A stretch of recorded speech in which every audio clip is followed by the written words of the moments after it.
Rescisão do contrato com a ENGE Porto, empresa que estava realizando as obras da nova Câmara de Vereadores ou do novo prédio da Câmara de Vereadores de Santa Maria, aconteceu ontem de manhã.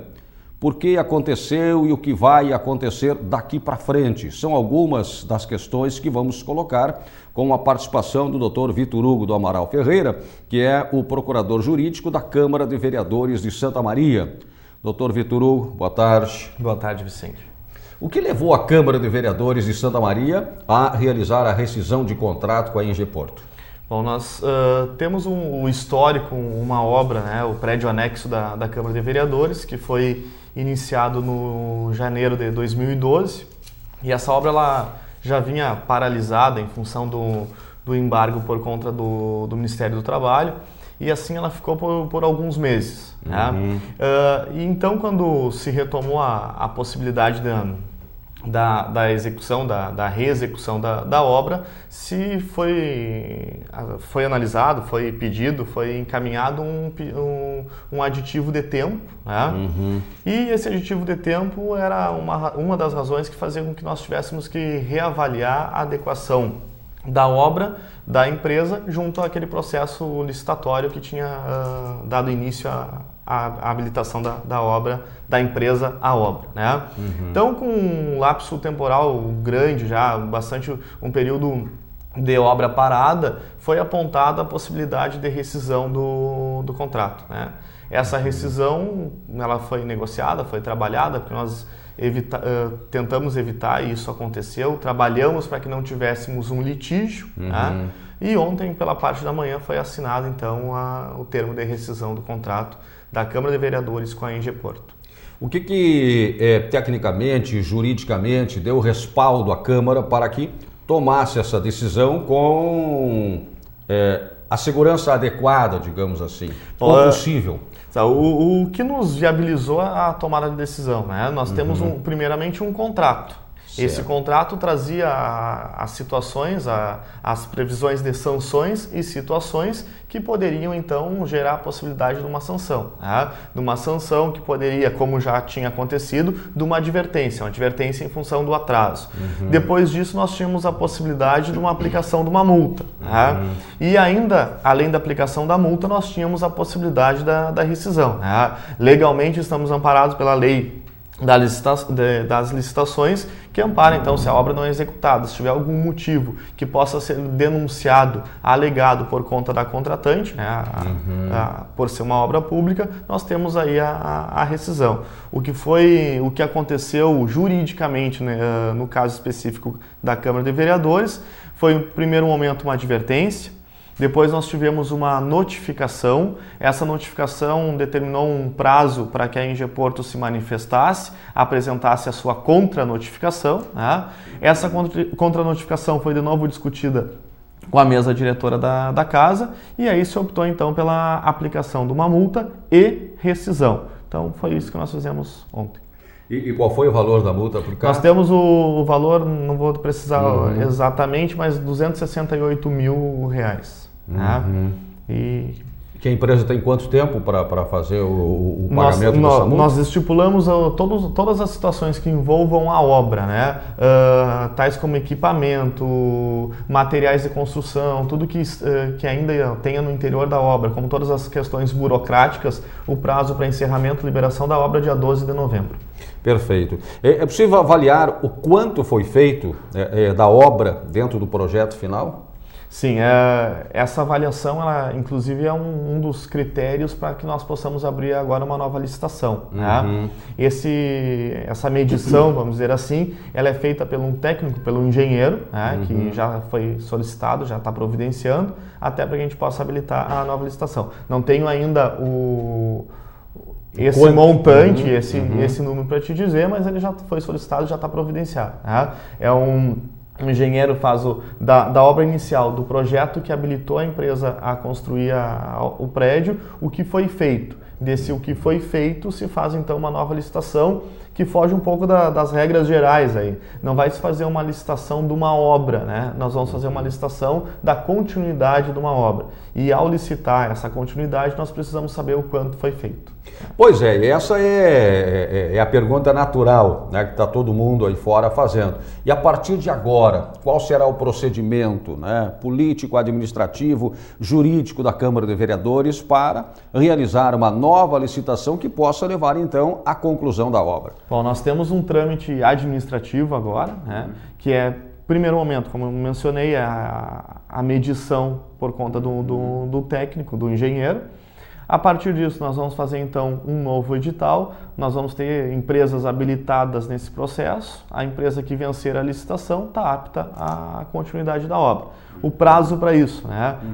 Estamos trabalhando, já tem uns 15 dias em torno disso, antes mesmo da assinatura da rescisão, já estava se trabalhando para o processo novo da licitação, né? A ideia é que isso aconteça ainda esse ano, o mais tardar no início do ano que vem. E os recursos, né? A Câmara tinha um orçamento, né, que lhe respaldou a realização da licitação e a previsão da obra. Com esta rescisão, de que forma esses recursos serão buscados daqui para frente? Bom, nós temos a construção, a primeira licitação, esse contrato que foi rompido ontem, todo o recurso da obra ele era fruto da própria casa, né? Foi em função de uma economia realizada na gestão que permitiu que fizesse a licitação e custeasse a própria obra. Nós realizando a licitação ainda esse ano, nós conseguimos ainda aproveitar esse valor, né? Então, como nós estamos trabalhando para aproveitar os meses que ainda nos restam de 2013, né, e realizar a licitação ainda agora, então vamos trabalhar com essa primeira hipótese. A ideia é que o recurso, o dinheiro que vai custear a obra, né, ele está na própria casa e ele é financiado pela própria Câmara de Vereadores. Isso é importante porque, inclusive, hoje lá na rádio a gente discutiu esse assunto. A informação que passou é que tudo voltaria à Prefeitura e a Câmara teria que fazer uma nova solicitação, um novo pedido e a partir daí... Se encerra aquele termo, aquele valor vinculado àquela obra, né, que tem origem, ele é um valor que, encerrando o termo ali, o termo do contrato, ele de fato retorna, né? Mas nós já temos o encaminhamento para que se faça justamente uma licitação vinculada àquele valor ali, né? Muito bem. Doutor Vitor Hugo do Amaral Ferreira, esse assunto, então, pelo menos de minha parte, né, me dou satisfeito pelas informações do momento. Rescisão, o que aconteceu, por que aconteceu e o que vai acontecer daqui para frente, né? Mas em se tratando de licitação, e aí já não é mais o procurador jurídico da Câmara, né? O advogado, o ex-coordenador do PROCON, né? que lidou com uma diversidade de assuntos no período em que dirigiu o PROCON aqui em Santa Maria, se tem acompanhado muitos problemas na execução de obras, né? Licitações que são feitas e depois vem a solicitação dos aditivos, abandono de obras. Na sua opinião, como é que se pode resolver esse tipo de situação, se é que se pode? Não, evidentemente nós podemos resolver sim, né? Até porque se criou uma regra que toda obra pública ela é aditada, né? Pois é. Ou em função de tempo ou em função do próprio recurso, né? Isso só detona que nós temos aí, é visível a falta de um planejamento, né? Ou de um projeto, é um projeto que se habilita aos moldes daquele contrato da licitação, mas não é um projeto que por vezes possa ser inclusive executável, né? Então, configurar esses aditivos, tanto em tempo quanto em prazo, apontando uma possível solução, é que nós tenhamos uma análise técnica mais apurada no momento primeiro no momento do contrato, né? E nós sabemos, toda e qualquer obra, mesmo uma obra feita em casa, uma obra particular, e vamos chamar aqui os puxadinhos, né? As pequenas reformas que são feitas em casa, nós iniciamos com um valor e acaba tendo um aditivo doméstico, né? A ser feito. O que nós temos que tomar cuidado é que esses aditivos eles não sejam num valor maior do que o valor inicial da própria obra, né? Temos um percentual a cuidar. A questão ligada ao prédio anexo à Câmara de Vereadores, por exemplo. Nós tivemos um contrato que foi feito pelo período de 12 meses. Esse contrato já tinha sido aditado em outros 6 meses. Então nós tínhamos aí 18 meses de obra de um contrato inicial de 12. E foi feito um pedido de mais 12 meses. Né? E isso aí somou para que nós dessemos um parecer no sentido de que não seria interessante aditar um tempo. E veja bem, nós estamos falando não de um tempo qualquer, Nós estamos falando de um tempo de 12 meses, que é o tempo inicial do contrato, então vai fazer um contrato novo. Já estava virando em outros 12. Exatamente, né? Então é um contrato novo. Não posso... o gestor público tem que cuidar justamente dessas questões, né? Ele tem o poder para editar, há possibilidade para isso, a gente sabe que as obras elas vão encontrar uma possibilidade de aditamento de tempo e de valores. Isso é perfeitamente aceitável. O que nós temos que cuidar é o quanto de tempo e quanto de valor se adita. Para melhor resolver essas questões, a principal mudança, digamos assim, ela tem que acontecer por quem promove a licitação, por quem participa da licitação, porque a licitação é pelo menor preço, né? Esta é a regra. E isso também tem criado dificuldades. Se tem observado empresas que ganham a licitação pelo regime do menor preço e depois não tem lastro suficiente para assumir aquilo que contrataram. Isso aí também tem como adequar a nossa realidade? Sim, e o que deve começar a acontecer, pelo menos na minha visão, com mais efetividade, de forma mais recorrente, é que os órgãos públicos daquelas obras que não estão sendo concluídas que comecem a rescindir os contratos, né? Façam uma nova licitação, porque a empresa que se habilita, a empresa que se destina a cumprir um edital, demonstra, junta a documentação, se habilita e se propõe a cumprir aquele edital de uma obra pública, se ela não cumprir, ela tem que ter uma sanção em torno disso, né? Porque quando se faz um edital, se cria um valor, se determina um prazo para uma construção de uma obra, as empresas elas não são obrigadas a se habilitar, né? Sem dúvida. Aquelas que se habilitam, elas estão conhecendo as regras do jogo. E no meio do jogo, elas têm apresentado como regra os termos aditivos, são as novas regras do jogo. E isso nós temos que tentar eliminar esse meio campo, né? Esse meio termo aí.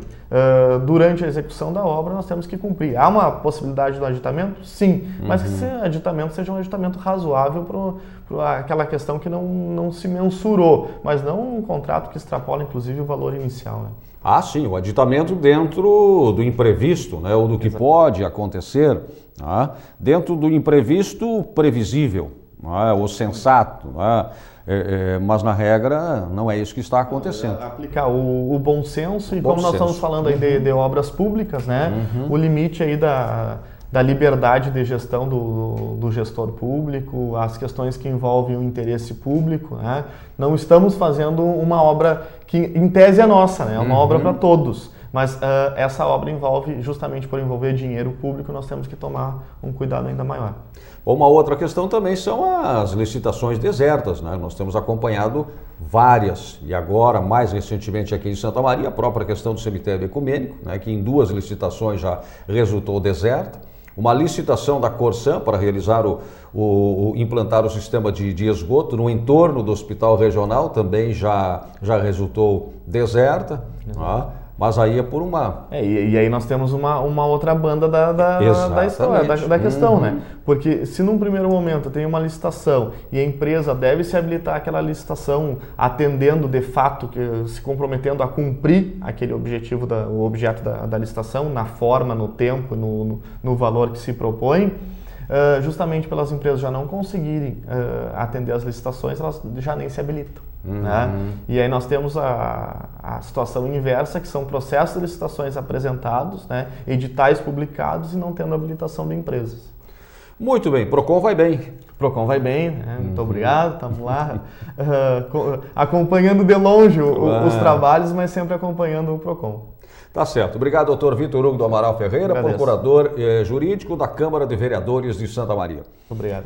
Esse é o programa Controle Geral na TV, canal 19 da NET TV Santa Maria, que agora faz o intervalo e já volta.